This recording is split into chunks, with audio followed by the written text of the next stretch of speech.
Hello, everybody. Welcome to and welcome back to my channel, Book Time with Elvis, with me, Mark, and I'm joined today by a whole host of wonderful people. We have back with us Jim from Mystery and Mayhem, back as well as Alan from Alan's Reads, and Hi, joining everyone. us for the first time is Greg from Ghost Readers in the Sky. Hello, gentlemen. Hello. And Jim. Hello. We got all the good members of the posse here. There you go. There you go. Definitely. How you doing, Mark?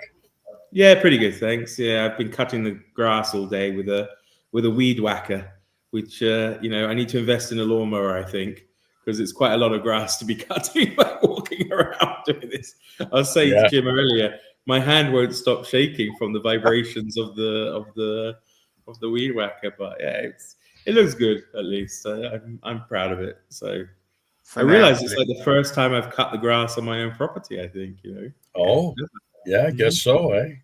I mean, I don't even think I did it when I was a kid at home. I don't know. Yeah. I get old very quickly. Yeah, I can easily imagine it. But I felt traumatized by all the little insects that were trying to escape the weed whacker. And I was like, oh my God, how many of them have I, killed? So boy, yeah. The lawn I had, we had a big house in Linden. We had about an acre lot, and you'd get a little, I think they called it a plover, like a bird that would have its nest in the grass. Oh, no. And you had to watch out for So you had to go shoo it away, but the mama bird would start attacking you. Then you get little rabbits in there and frogs and all kinds of stuff you have to watch out for. Well, here I'm always nervous because we have deer, like the baby deer, like lie in the long grass, and these big combine harvesters and things come along, and I'm like, oh my God, I really hope, Yeah. Yeah, we get deer in our garden occasionally. Yeah. They stay close to home, deers. Like they don't stray too far from where they were born, apparently. Yeah. No. But there are lots of like watchtowers around here where the hunters, stand and shoot them. So, I don't like it, but I do understand it. I mean, if they didn't shoot them, we would be absolutely overrun with them. There are so many as it is. So yeah. So are you not into hunting, Jim? No.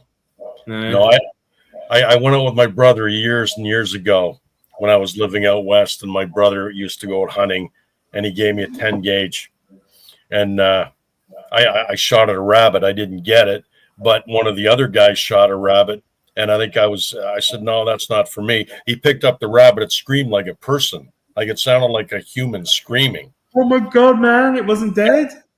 It wasn't dead yet. It wasn't dead, but he got in quarters with the buckshot, I guess. And I said, no, man, this isn't for me.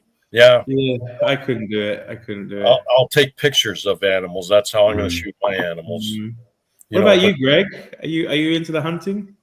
No, I never have been. I went pheasant hunting a few times when I was younger, but it just wasn't something that I ever. And as far as I can tell, the whole idea of having a blind or a tower where you just wait for an animal to walk by is extremely foreign to me, because out here you go out into the woods and you track deer or elk or whatever it is you're looking for, and a big part of the joy of hunting for a lot of people is just getting out in the woods, walking around, having the campfire with your buddies. It's much more of in many ways, a social event. And if you get an elk, then that's great, because now you got elk meat and sausage and all kinds of great stuff. But I like the walking around in the woods. I like being with friends in the woods, and I don't need to carry a gun to enjoy that. I mean, it sounds hypocritical, because I'm assuming all you guys eat meat. Like we go and we eat meat, and I mean, obviously it's an animal that had to be shot, but I'm just not going to be the one to go and do it.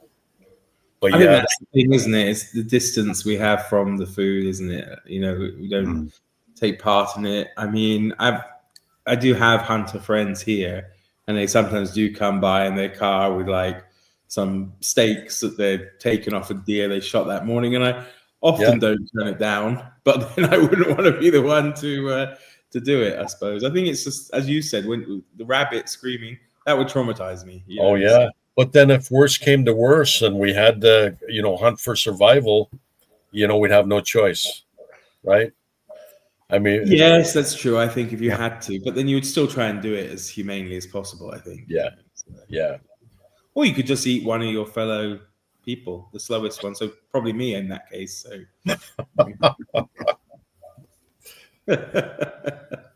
I'm guessing, Alan, you're not a hunter. No. I've worked with rangers who were there for to control deer and and other things, but no, it's never appealed to me. Yeah. I Not suppose great. it fits in nicely though with June on the Range, because certainly every Louis L'Amour book I'm reading, they're gunning down some kind of wildlife as well as people. But yeah. It's because they don't eat the bear, do they? Do people eat bear? Sure, bear. Sure they would. Yeah, really, they do eat bear. Oh, anything will do in a pinch. I mean, when you're out there and you're trying to survive, and that's all you can get. Yeah. I suppose bear could be maybe quite nice if they're eating honey and berries and stuff. Might be quite nice meat. I'm sure the bears think we're quite nice. Yeah. Well, I mean, I don't know. I'm getting a lot of my bear stuff from Louis L'Amour, but he says that it's like Elvis has a different opinion. He says that they prefer not to eat people, though. They just kind of eat them if they are like super hungry or whatever. Well, Louis L'Amour, no, he's obviously not the world's authority on bears' feeding habits, but I don't know. He knows his stuff, Louis L'Amour. He knew his stuff, man. Anything that he kind of said in his books, he can kind of guarantee that he knew what he was talking about. Yeah.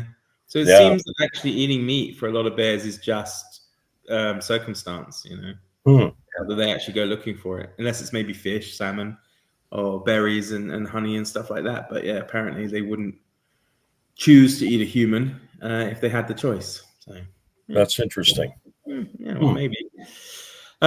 So, gents, I suppose we should start off with something about books, something we've been reading. We'll start with you, Greg. I want to ask you a bit about what you've managed to read this week. I'm not going to start with Jim because I have a feeling, given the title of his video he put up today, that he's probably got a big rant inside him. I haven't been able to watch it yet, but Greg saw it already. He commented on it.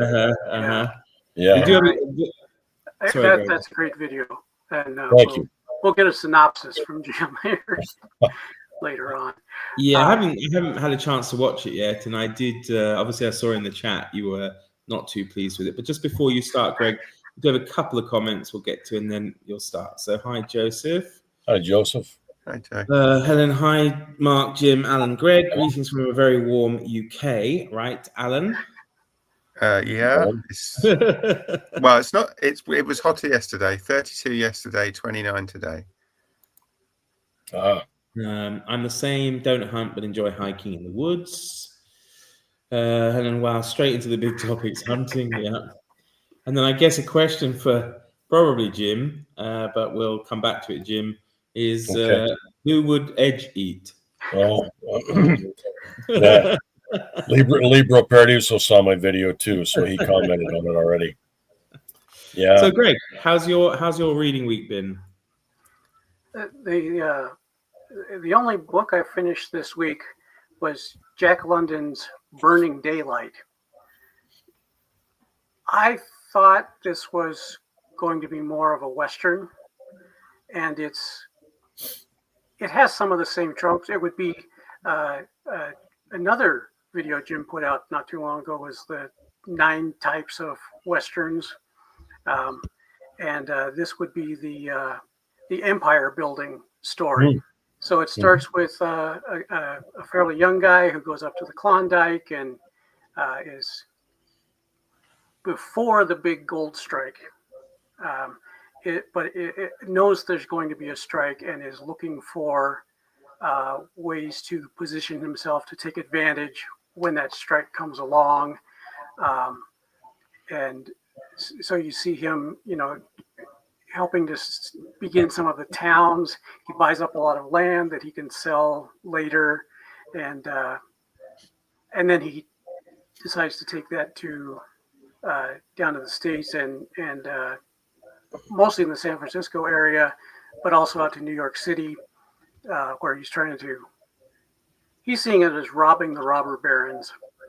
And but as the book progresses, he starts understanding how he's not just taking money from the rich, he's also harming the people who he never wanted to harm in the first place. And to watch the transformation is quite interesting. And there are horses, and there are there still are some Western things, but it's hard to stretch it into a Western. But it is it was a really enjoyable book. I really liked reading it. What was the title? Burning Daylight. Burning Daylight. And the author? Jack London. Oh, Jack London. Okay. Mm-hmm. Yeah. No, I know you said it at the beginning, but my brain is fried at the moment. So, okay. So you'd recommend it? Yeah. All right. Mm-hmm. Awesome. Alan, how's your reading week been? Relatively quiet because I've had a really busy work week, but I finished. Been reading Lawrence Rees's "The Nazis: A Warning from History." Oh yeah. Which is a fairly depressing book, as you can imagine. And that, there's a lot of it, although it's written relatively recently. So like the late 2000, 2008, 2009, I think. They did manage to actually go back and interview first-hand witnesses who were alive at the time. So it's from the sort of 1930s right the way through to the end of the war, and some of it is just completely shocking. So given that we've moved from hunting to the Nazis, and then I've finished this week, which is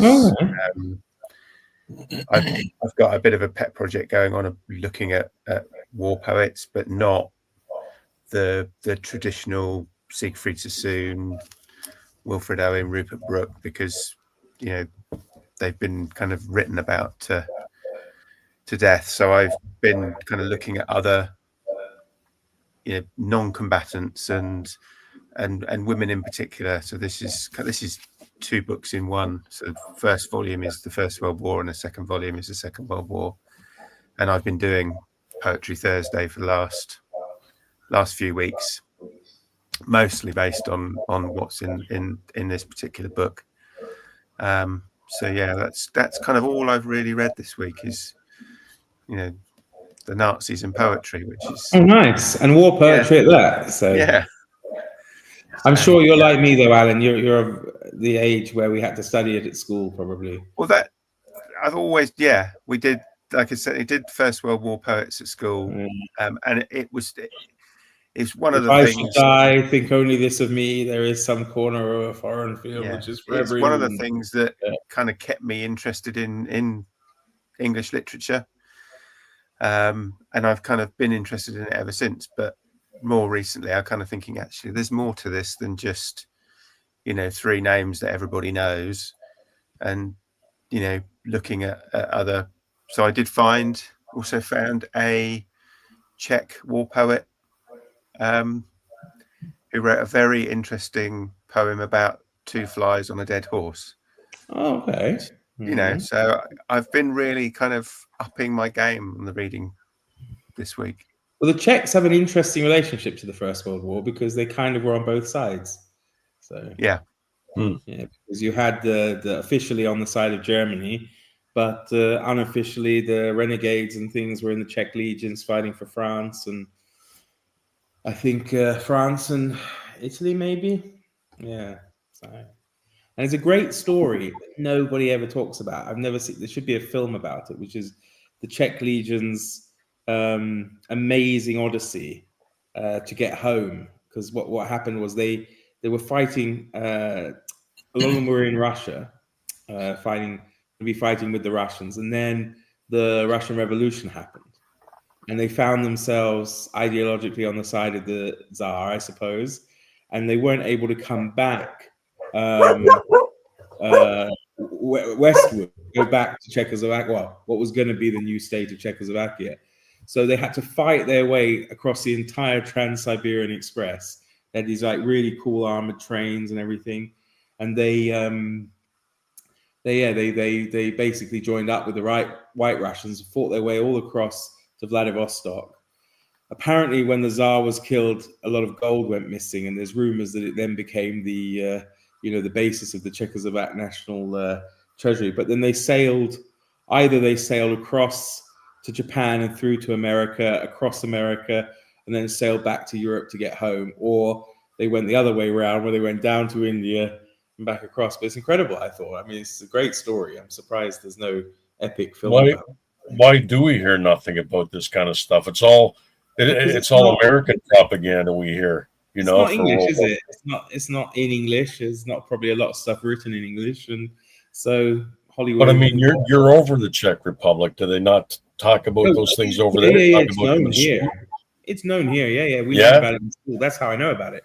And then sometimes they have like the replica trains come, and you can go and visit them and stuff. And it's pretty cool. It's a great story. Yeah. I mean, considering they were able to, basically, one of the few armies that managed to fight its way across the whole of Russia for one thing as well. But anyway, I've gone off topic a bit there. So war poetry. Have you read, Alan, before I move on, his other book on horror in the East? No, I've read. That's the only one of his books that I've read. I've read,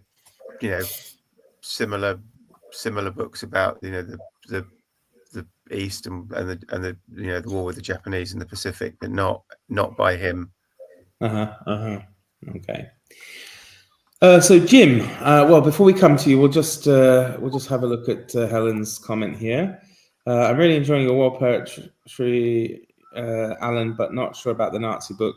As important as it is, we never forget. Yeah, it's hard to read those things. Yeah. I we shouldn't forget with everything going on in the world these days. Sorry, Greg. the one of the poems that Alan read this last week was by Nina MacDonald, who I don't think anybody has ever heard of. But it was that was an amazing poem.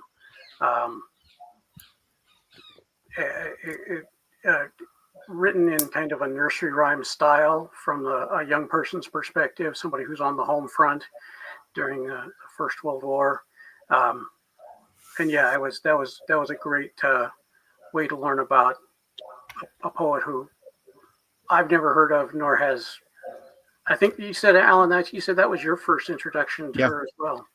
Yeah, there's a lot that I've some names that you recognise. So I think the other one I read with that one was a poem by Edith Nesbit. So everybody will have heard of her as a children's author. But yeah, there have been others who I've just never heard of.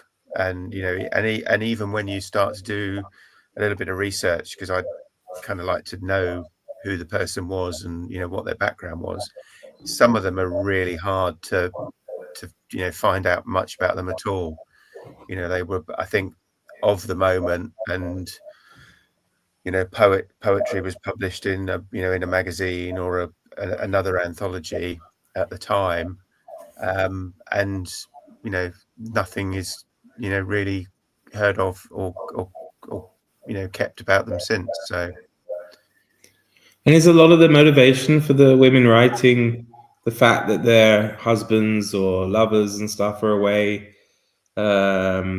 Is that a big part of it? Is it? Some of it is. Some of it is a little bit more political.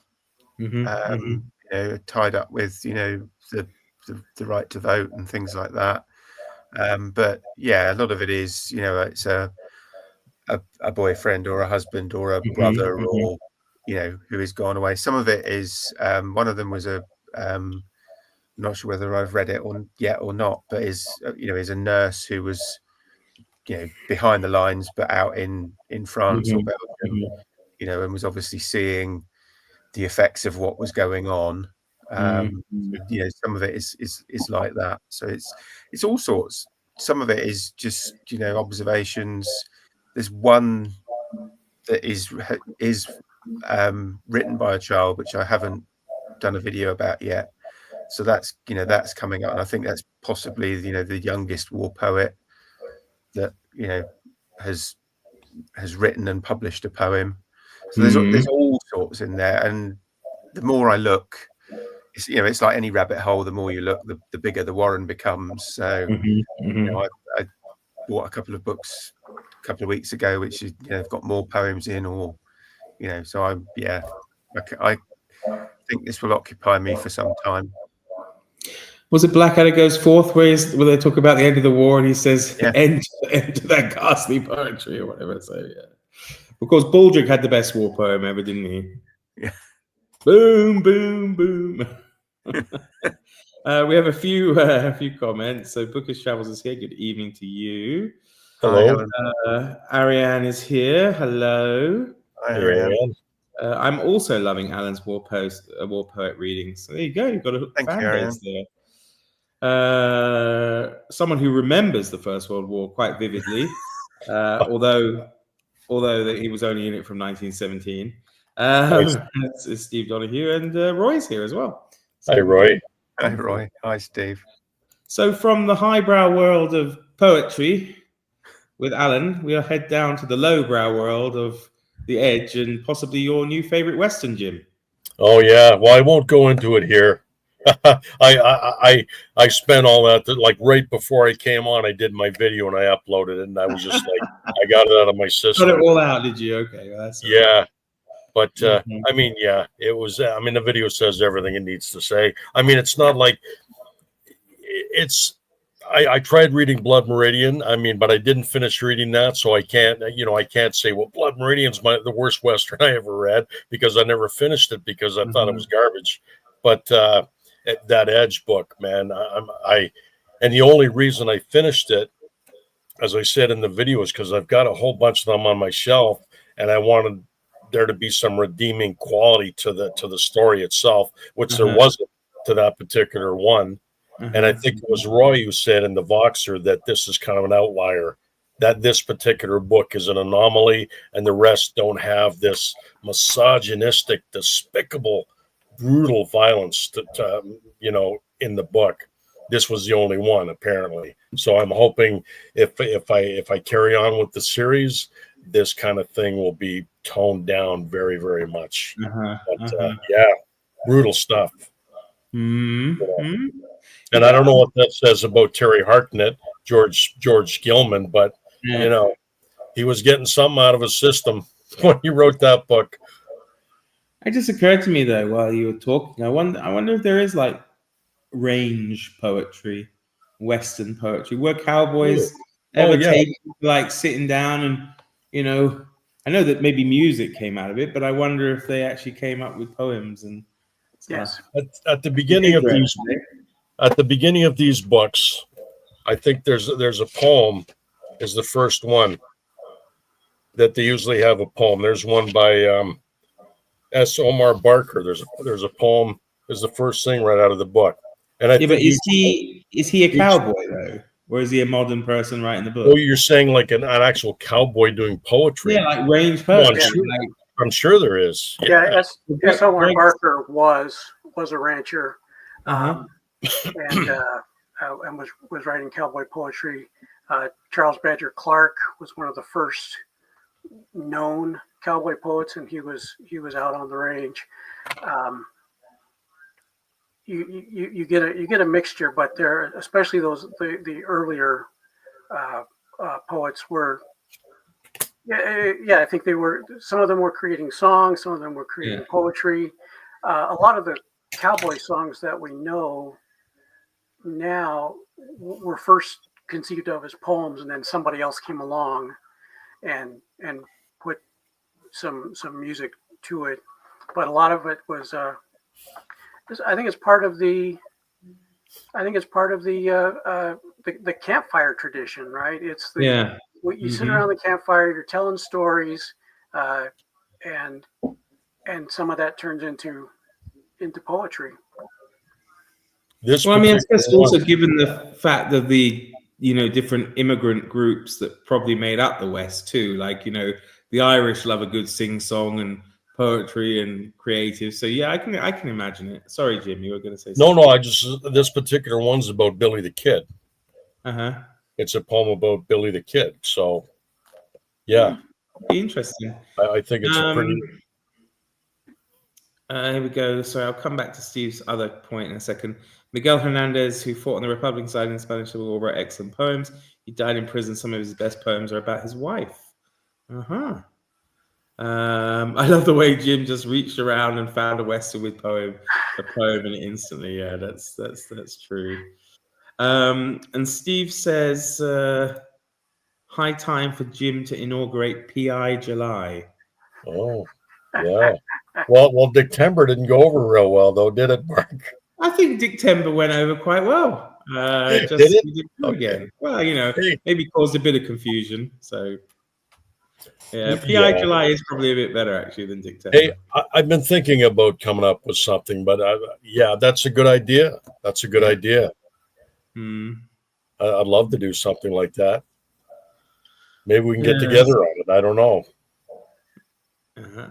We'll incorporate Dictember and PI July. I think Dictember had a bit of a branding problem. Yeah, well, it got people talking for a while. So, that was before my time, I think, Mark. Yeah. It only lasted a season. Cancelled. I think we're in the campfire tradition, gathered around a glowing. So yeah, I think there's part of that to it, Roy. I think that's fair. That's fair. Yeah. PI July. I like the sound of that. Let's do it. PI July. Well, you've got 10 days before July, Jim. You could pull it out. I could come up with something. It's already come up for you. PI July. Yeah. No, I mean prompts and such. Oh yeah. Yeah. Okay. Let me just think about it. I'll think about that. I'll think of it. So. What is he barking at? One of the other piece of information about when we're talking about war and we're talking about June on the range, Max Brand, he died in Italy in the Second World War. He was fighting for the Americans in Italy, and died there in 45. I don't remember which year it was, but he set aside his writing career and went to fight against in this case Mussolini, and that's where he met his end. Frederick Faust, was that his real name? Max Brand Frederick Faust, I think, wasn't it? Sounds right. Yeah. Yeah, something like that. He wrote the Dr. Kildare novels and other series under other names. Max Brand was his Western name. Yeah.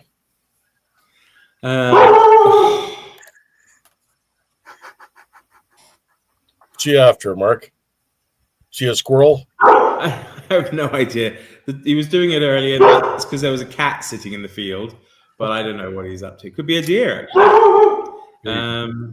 But I think, Steve has a point. Dictember launched prematurely.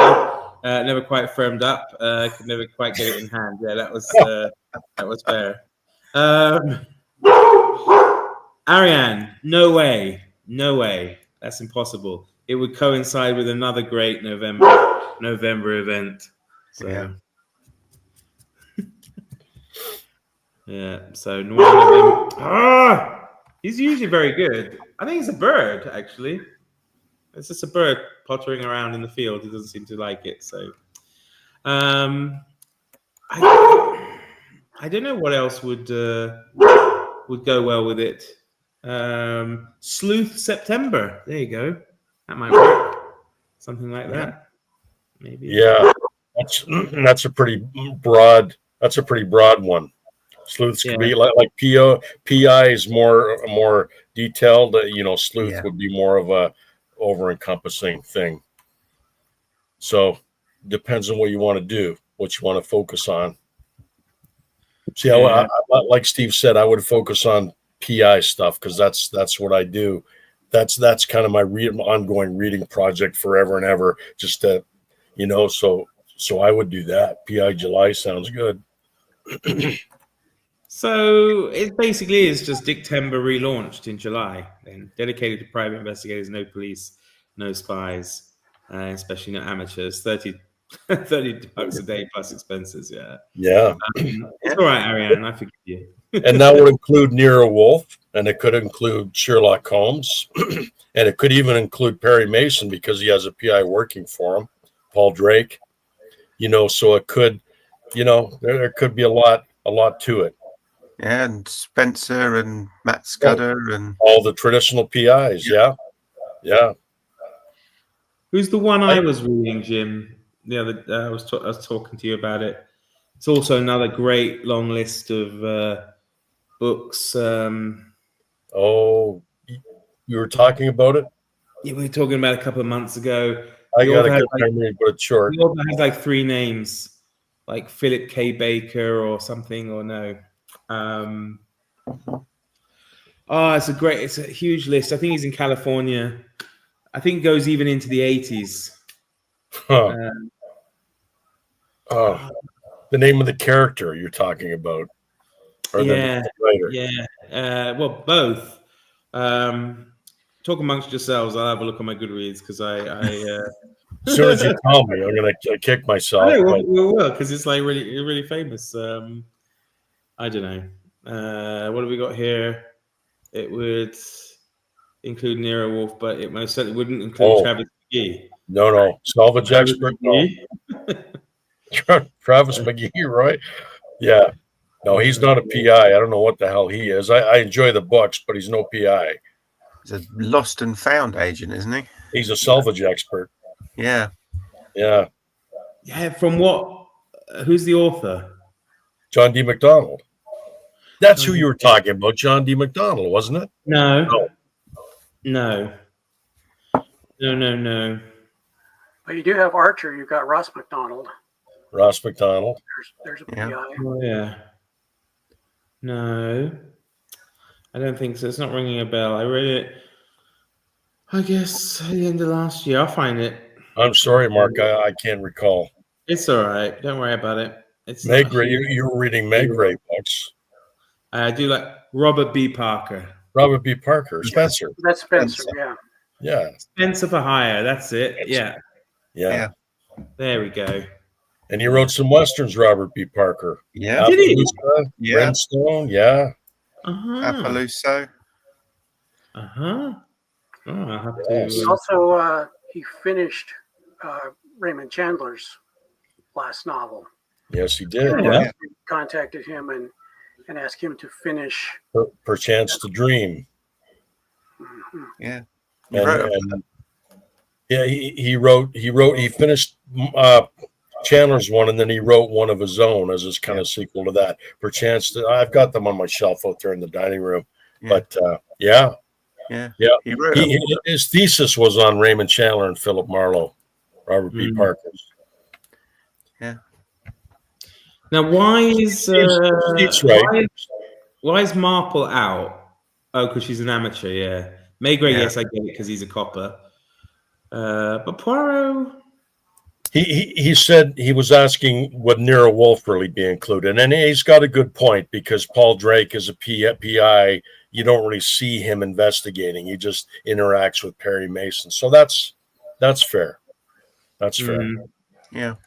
No, I wasn't, Steve. Thanks anyway. Mystery Comics would be ideal. Mystery Comics, Max Allen Collins, Michael Tree.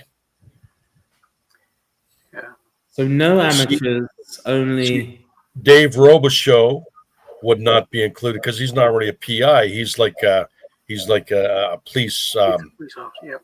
Yeah, he's a police officer, but it reads very much like Private Eye stories. And he's got the sidekick kind of thing, and those are excellent stories. But yeah, see, and this is what people would argue about. People like I'd do PI July, and people would say, "Well, why don't you put this character or this character?"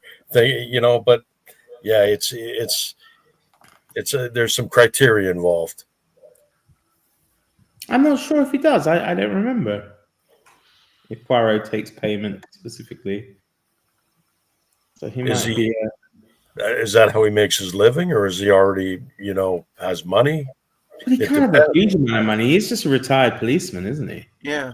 Yeah. He's a refugee. So Holmes takes money. Holmes gets paid for the case, but most of the time he just says, "No, don't worry about it," because the implication he has money from his family, the Vernays, right? They could. So would Holmes be in or out? Because if he's an amateur, Well, he calls himself a consulting detective, but I would call him a private detective. Some of the tropes are there. He does get paid for what he does. They do go out and investigate. Huh. Yeah, well, that's the thing, isn't it? I can't say I've ever read Lord Peter Wimsey. I suppose that's my bad.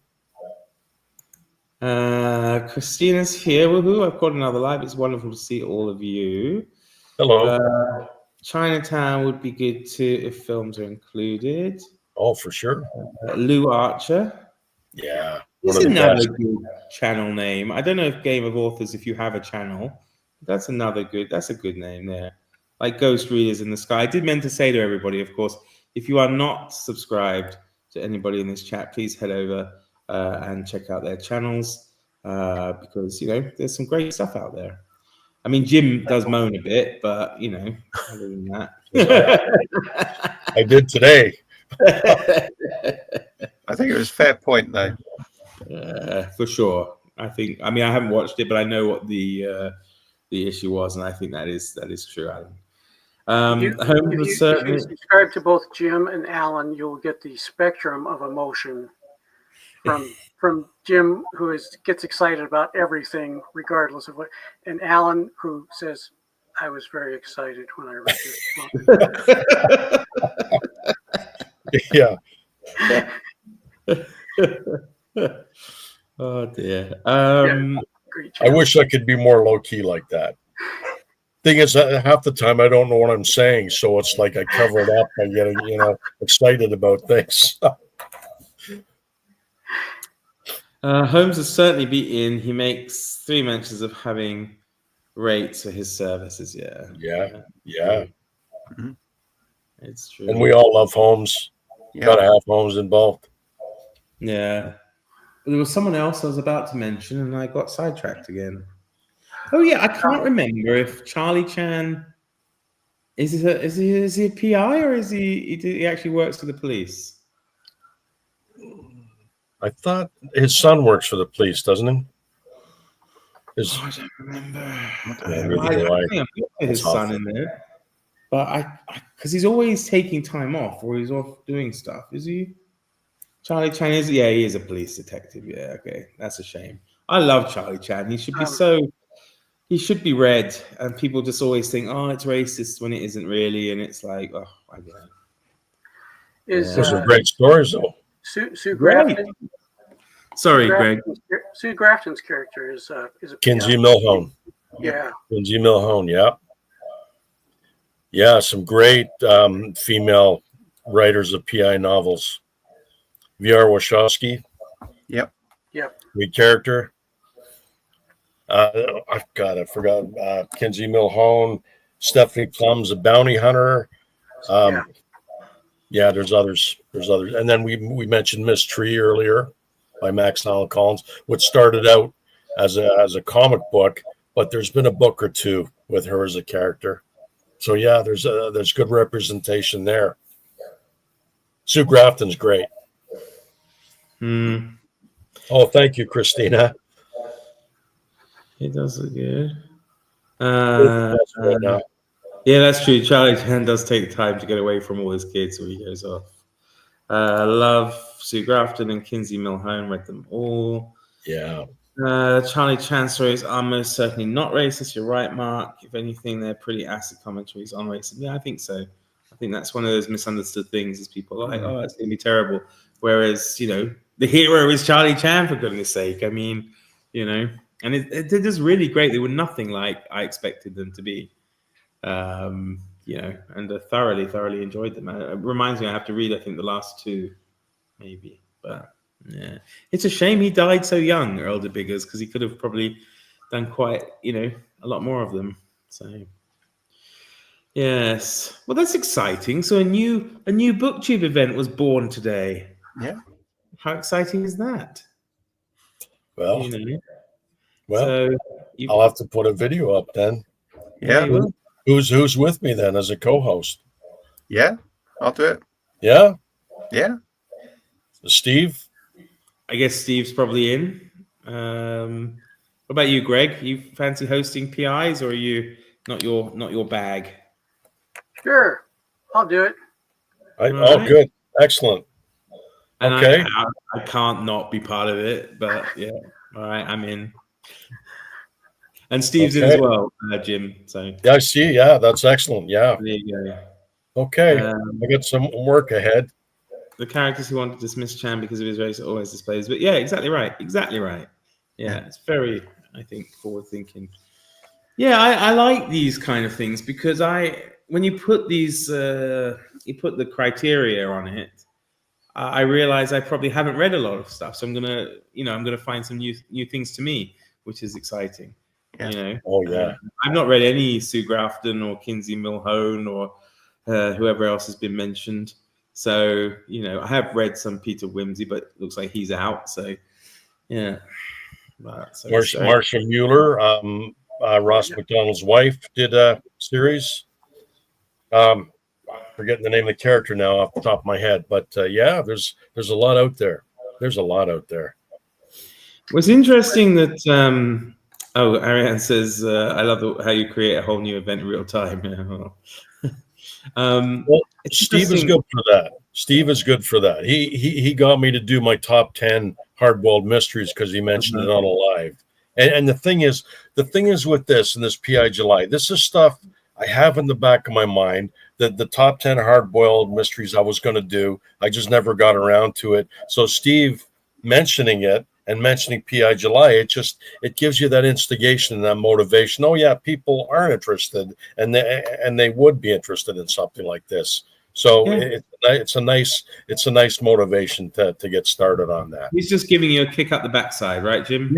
Yes, exactly. Right. And that's nice. It's interesting that Steve says this because the Western I'm reading now, which I've forgotten, The Lawless Miles by Marshall Grover. It's a Larry and Stretch. I can't remember. Larry and Stretch.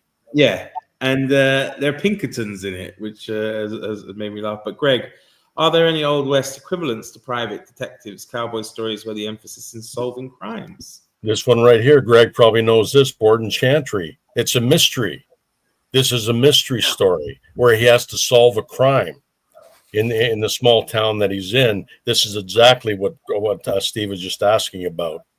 That's one example. You mentioned Chantry because this is also a Chantry book, and I guess taken on some level, it is also a murder mystery because his brother's been murdered. There's a mystery of something that's been stolen or hidden, and he sets out to find out who killed his brother and all sorts. So I guess maybe that's the same premise for this. Is a Sackett. One of the Sackett brothers get killed. Like Tyrell Tell and Orrin Sackett's brother Joe gets killed, but they don't know that right away. And he has to figure out who this is and then solve the mystery. There's been other murders and he has to figure out what's going on. Very, very good book, And I mentioned this a little bit in my video today that the Louis L'Amour heroes are just, they're so good. They're just great heroes. He has doubts. He has doubts about himself, but he still does the right thing. There's no brutality going on. There's no misogyny going on. It's just, Lemure knew how to tell a good story, and he knew how to inspire people, Yeah. And that's, that was great. But that's an example right there, oddly enough, that Steve brings that up. But it is only like a small number. So I wonder, Greg, if you know of any actual series that is consistently about mystery solving or private detective work in the Old West. Yeah, I'm not thinking of anything right offhand. There are a lot of Pinkerton references, and well, the whole Continental Op series. Even though it's not straight up Western, there are things that take place in small Western towns. Red Harvest is the one I think of. So you have that world. Well, and then some of the like some of the Texas Rangers act more like PIs than actual lawmen. Stephen Hawkinsmith has a series with two characters that kind of are inspired by Sherlock Holmes, and they go and they solve. I think his name's Hawkinsmith, and I forget the characters. Also, William W. Johnstone has a series called The Range Detectives. Oh, Range Detectives. Range Detectives. And again, William W. Johnstone. It's a pseudonym. Other writers write under that name, so I don't know exactly who's writing that series or wrote that series, but he missed a trick though, didn't he? I mean, surely Dicks on the Range would be better than Range Detectives. I mean, it'd be more memorable, wouldn't it? Well, didn't do real well for Dick Timber though, did it? Well, it shows there's an appetite for dicks out there, though. That's a hard one, Mark. I like the way you waited till Alan had the drink in his mouth before you getting a bit nervous.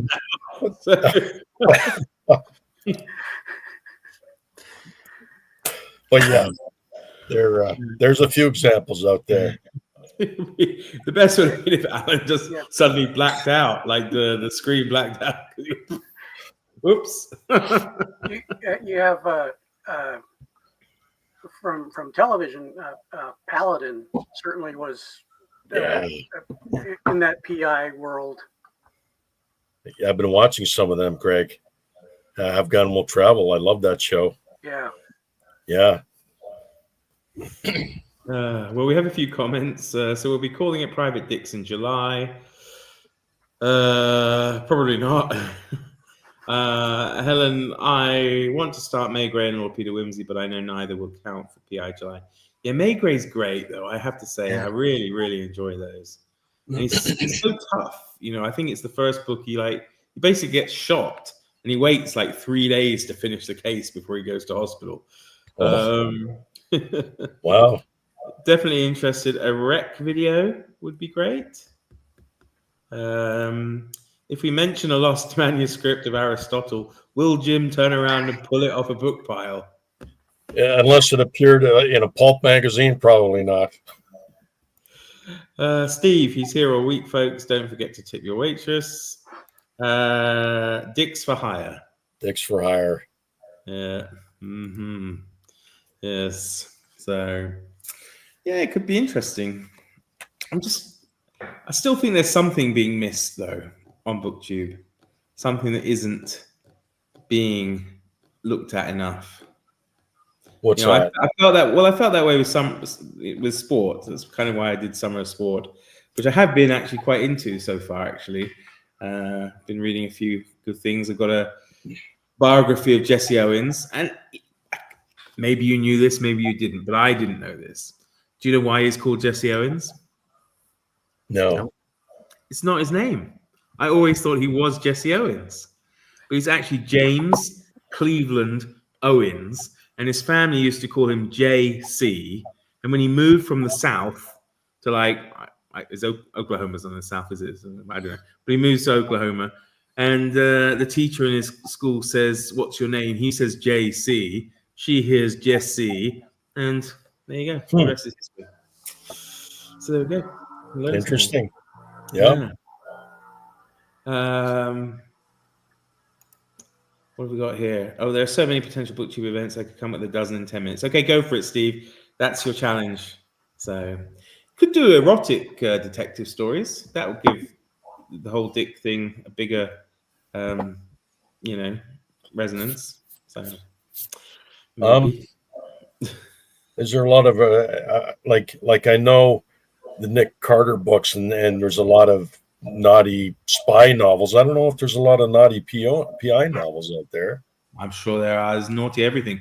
I can't believe all the naughty sports stuff. I've even got some of those to read, like, this hockey stuff where it's like puck it or pucking. There's even a golf one I got called in the putt or something like that. Yeah, but they're playing, trying to make these spins or whatever. I think Helen's got a good point here. I'm always surprised there's not a Daphne du Maurier event. I mean, Jane Austen has It should be 5 books or 5 works to her name, and poor Daphne du Maurier, who's got quite a lot. Daphne And, December. Daphne du Maurier March. December. I didn't quite hear you, Greg. Maurier Daphne December, or Daphne du March, or you got some options there. Yeah, that's true. That's true. Yeah. Didn't we talk about that in one live stream like about a year or so ago? I remember us talking about that. Somebody was talking about Daphne du Maurier, and they came up with the name Greg just came up with.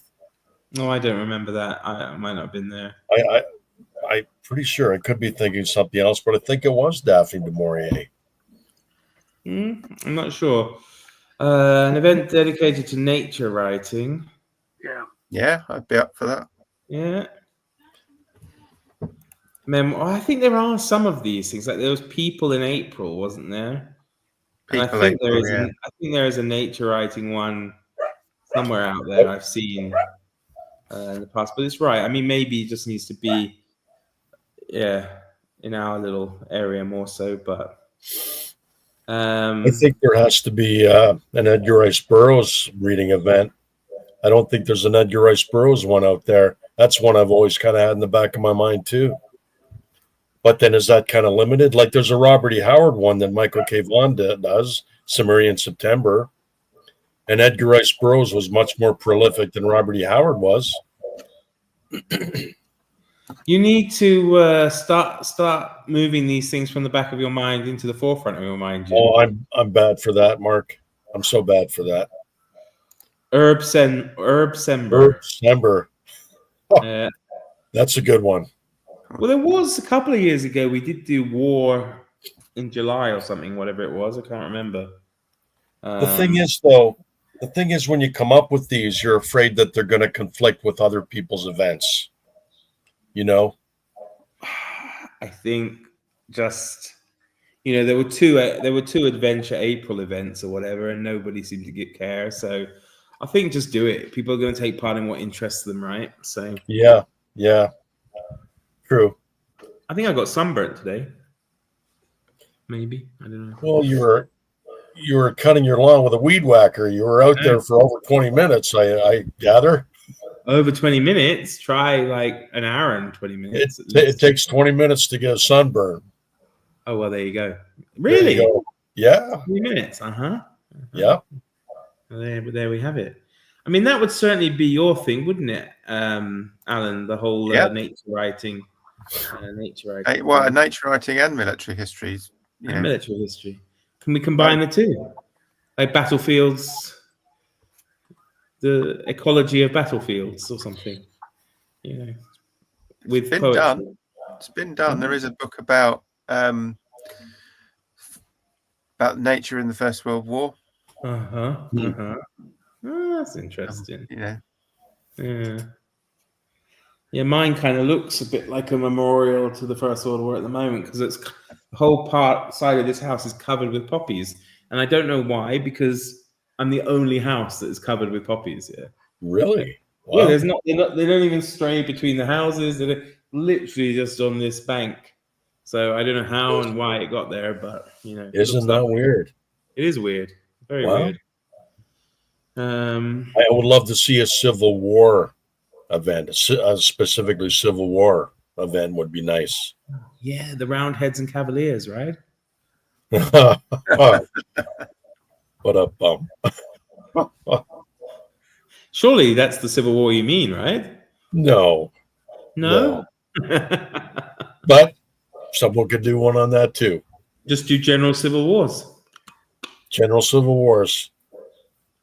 Yeah, I would quite like to see some journalistic based event or something, you know. I mean, I read so many good books recently, and one that really touched me just purely because it was something I would never have picked up, but it was at the same time horrific and enlightening, was about what was it called? It was Our Bodies and Their Battlefields. It was like a history of rape and sexual violence in war, but done by this female journalist. Yeah. And it was just something that was, as I said, both horrific to read, but also incredibly interesting. You know, just all the conflicts and, you know, how they thought of these things, how they thought to use it as kind of a weapon. And, oh, it was grim, but, you know, it was real kind of a journalistic book. And I've read a few recently and thought, yeah, they could be nice to have something like that. So yeah, conflict journalism is another area that interests me alongside war poetry. So, have you read that, Alan? Sorry, have you read that? Our Bodies. I haven't read. No, not that particular one. Yeah, because there's, I think at the same time I went on this, like, what do you call it, binge, and I read this really good book, again, the name escapes me, that was a biology of 3 women war correspondents. And it was fascinating. You know, one French woman in Vietnam, and then there was I think an Australian woman also in Vietnam, and an American woman in Vietnam. Yeah, it was just, really, really good. So, yeah, no, there's a lot of, you know, really good. I mean, you know, I've not long finished Alan Moorehead's Eclipse, which is he was a reporter. I think it was for the Daily Express back when the Daily Express was a broadsheet and not a tabloid. And you know, he went with the landings in Sicily in 43 and Salerno in 44, and then Normandy in 44, and followed it all the way through to crossing the Rhine into Germany, and the aborted the Arnhem. Market Garden and Arnhem. So yeah, that's kind of one of my, you know, recent reads. But I mean, other you know, like Ernie Piles, of famous American war correspondent. So there's loads out there, because obviously it was all published. You know, it was in the papers, and it's Yeah.